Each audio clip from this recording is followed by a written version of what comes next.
Bonjour à tous et bienvenue sur le plateau de KTO pour vivre ce moment exceptionnel de la désignation du nouveau pape.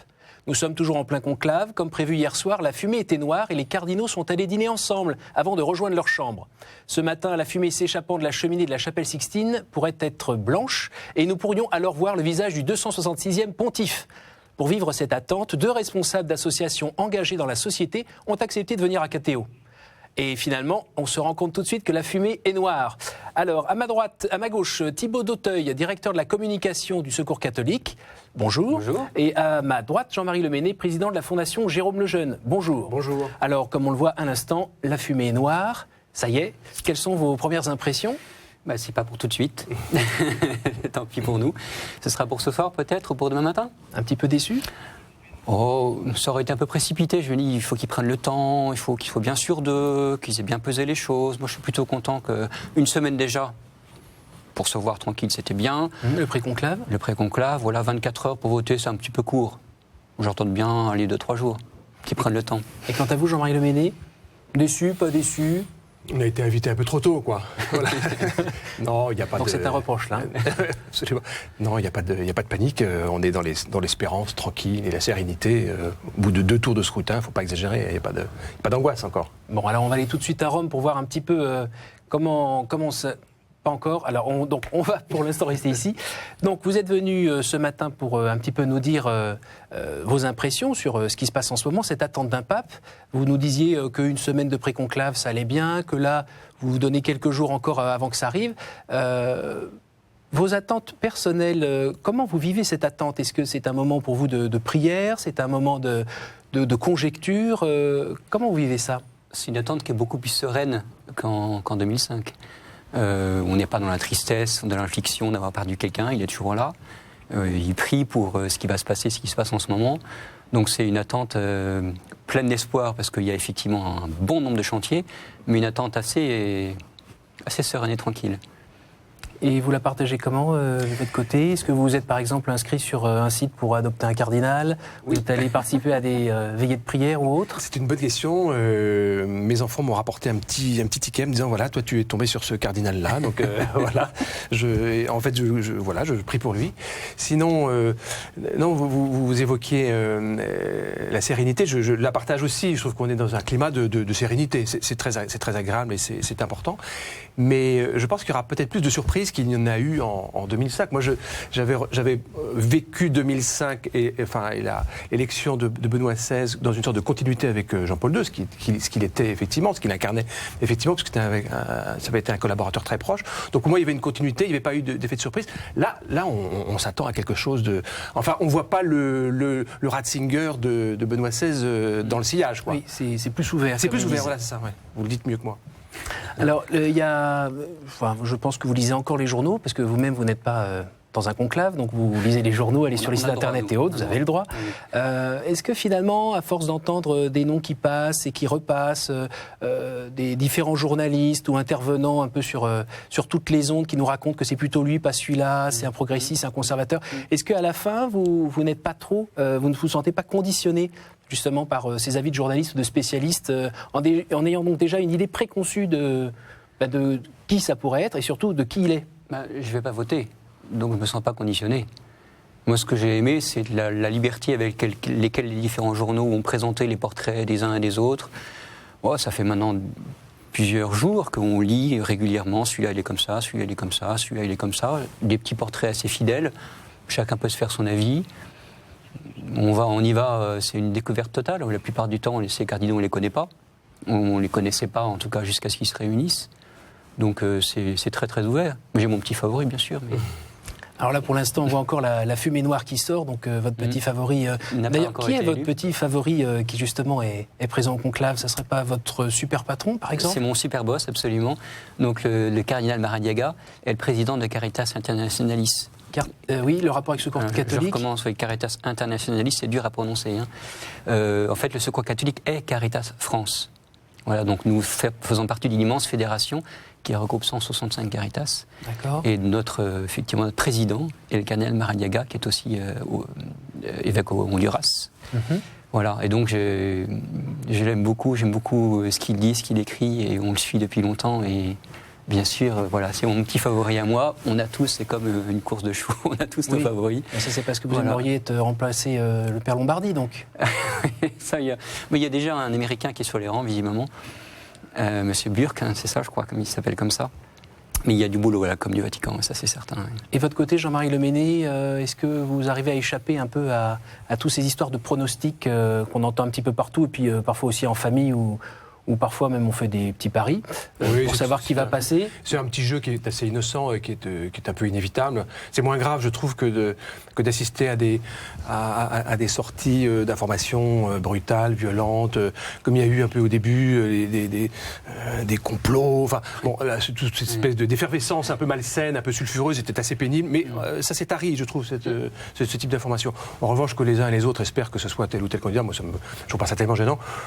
Moi, j'ai pas de favori, personnellement, je fais confiance, je n'ai jamais été tellement déçu jusqu'à présent. L'Esprit Saint fait bien son travail. Je trouve, oui. Voilà. Alors on va aller jeter un petit coup d'œil à Rome, justement. Bon séjour Philippine de Saint-Pierre. Donc qu'est-ce qui se passe à Rome? Quelle est l'ambiance? Cette fumée noire vient de sortir, énorme. Les deux scrutins du matin n'ont donc pas donné de résultats.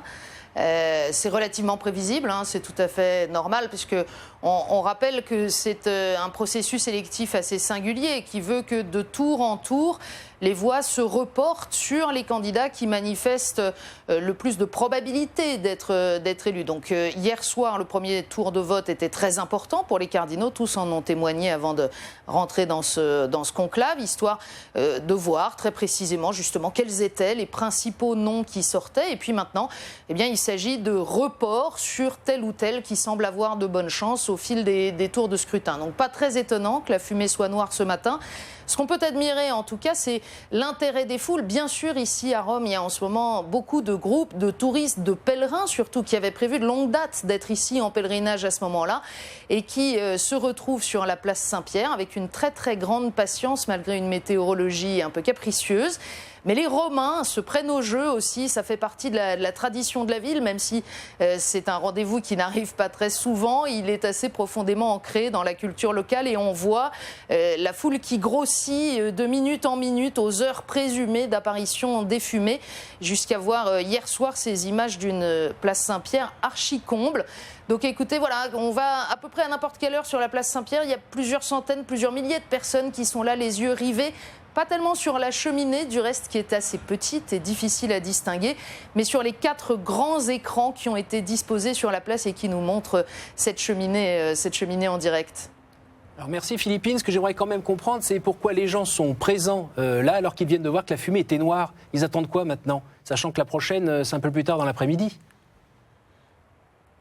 Alors, la prochaine fumée, en principe, soit le premier scrutin de l'après-midi aboutit à l'élection d'un pape, auquel cas il pourrait y avoir une fumée aux alentours de 17h30.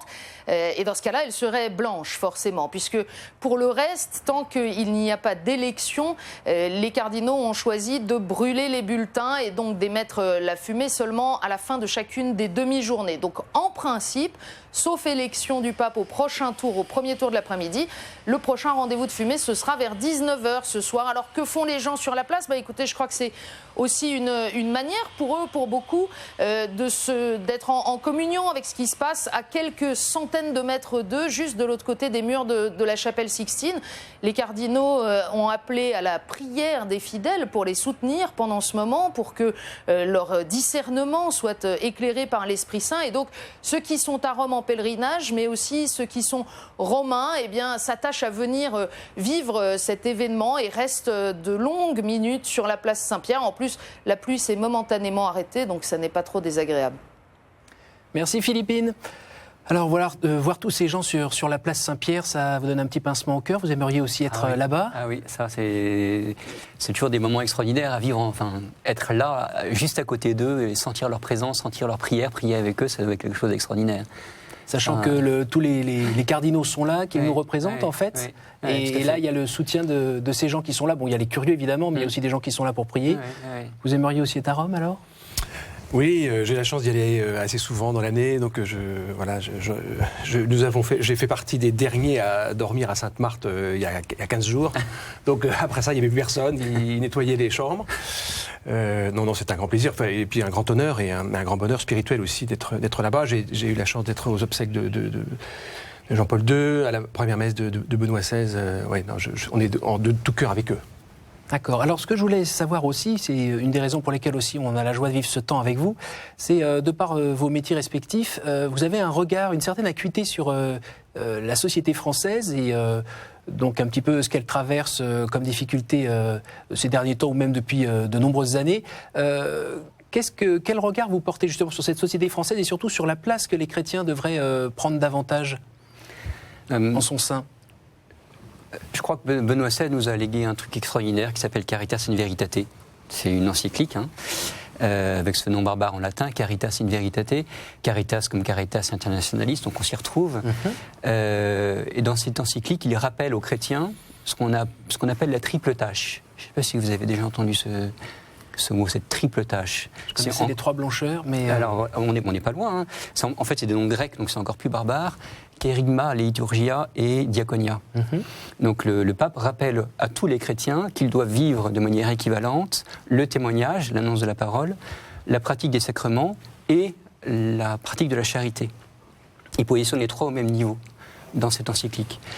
Et ensuite, il y a très peu de temps, il y a quelques mois, il a fait cette encyclique ce qu'on appelle un motu proprio, c'est-à-dire en gros, il a érigé sous forme de loi le fait que ces actions de charité se vivent de manière très concrète dans les diocèses. Et il pousse de manière très très concrète et nommément l'évêque comme responsable de l'exercice de cette charité. C'est-à-dire par cette encyclique, il a repositionné le chrétien au cœur de l'exercice de la charité. C'est aussi ce qu'on essaye de vivre en mai prochain dans le grand rassemblement Diaconia 2013 à Lourdes, c'est remettre au cœur de la pratique du chrétien l'exercice de la charité. Donc moi, mon vœu, un petit peu, là où j'aimerais que la société française évolue, c'est faire se rejoindre la pratique de la foi, qu'on est peut-être un peu plus dans l'adoration, peut-être un peu trop dans la pratique liturgique, sacramentelle, mais qu'on puisse de la même manière et d'une manière aussi forte vivre cette pratique de la charité. On entend bien votre sentiment. Et vous-même, Jean-Marie Leméné ? Je ne sais pas si c'est un problème spécifiquement français que je voudrais souligner. Enfin, c'est un problème qui est partagé malheureusement aussi par beaucoup de pays du monde. Je vais très frappé des défis nouveaux. Alors, il y a des défis séculaires auxquels il faut s'attaquer, comme l'unité des chrétiens, etc., auxquels il faut s'attacher. Je pense que c'est un grand défi.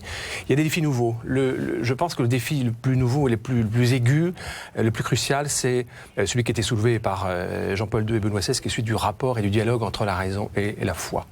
Et ça, je suis très sensible à l'enseignement qu'ils ont développé, à la réflexion qu'ils ont développée autour de cette problématique-là. On a évacué, effectivement, la dimension verticale, transcendante, spirituelle. Ce sécularisme fait qu'on a une raison qui est vraiment ce qui fait notre fierté et notre honneur, mais cette raison n'est plus nourrie par la foi. Il n'y a plus ce mouvement entre la foi et la raison. Or, comme l'ont très bien montré Benoît XVI et Jean-Paul II, il y a un mouvement respectif et réciproque d'enrichissement entre la foi qui se nourrit de la raison qui a besoin de la foi.